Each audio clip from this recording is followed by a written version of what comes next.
Actually, marami tayong narinig ng mga programs and policies about the economy, pero there was surprisingly little answer when it comes to how these are going to be funded. We heard some answers, but it's not enough for me, especially in light of the upcoming implementation of the Mandanas ruling, which Mhm. boosts the funding of local government units. So many of these programs and policies really depend on the capacity of these LGUs, but unfortunately, we didn't hear anything about it.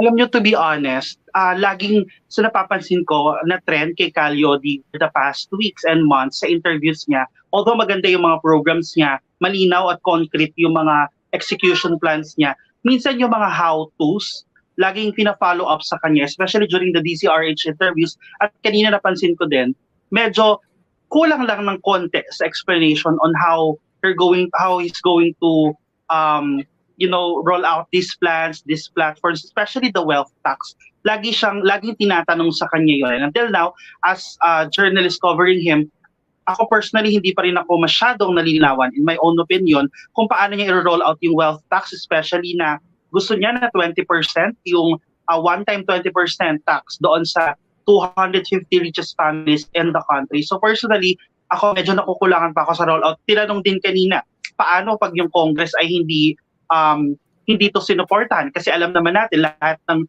laws natin kailangan dumaan sa Congress. So sabi niya, magkakaroon doon ng People's Initiative or gagamitin niya yung People's Initiative, i-mobilize niya yung mga tao para mapasa yung batas na ito. So, doon meron namang concrete plan, no? Pero alam niya sa sarili niya na medyo mahihirapan siya, especially that the Congress would not let, hindi papadalain ng Congress na maipasa ito. Like, what are the realistic difficulties of something like a people's initiative?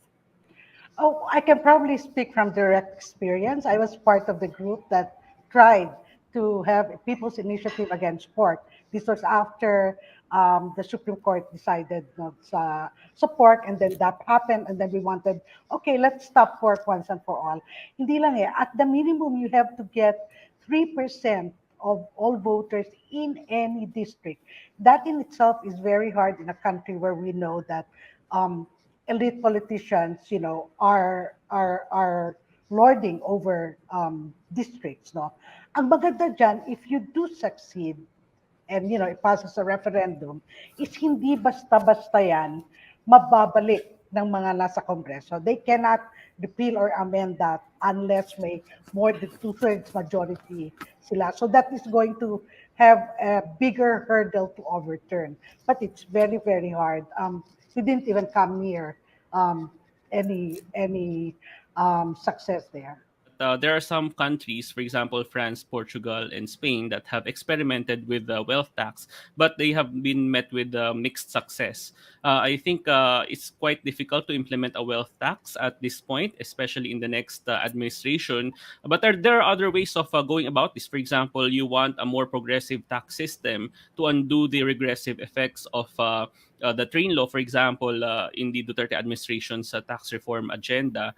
And you can also the delivery of public goods more progressive. But again, this goes back to the implementation of the Mandanas ruling.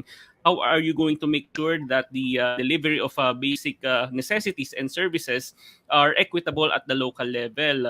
Some LGUs might have an advantage when it comes to the windfalls that they might get. So that's the bigger problem, I think, more than the wealth tax. How do you implement a more progressive tax and public service delivery system?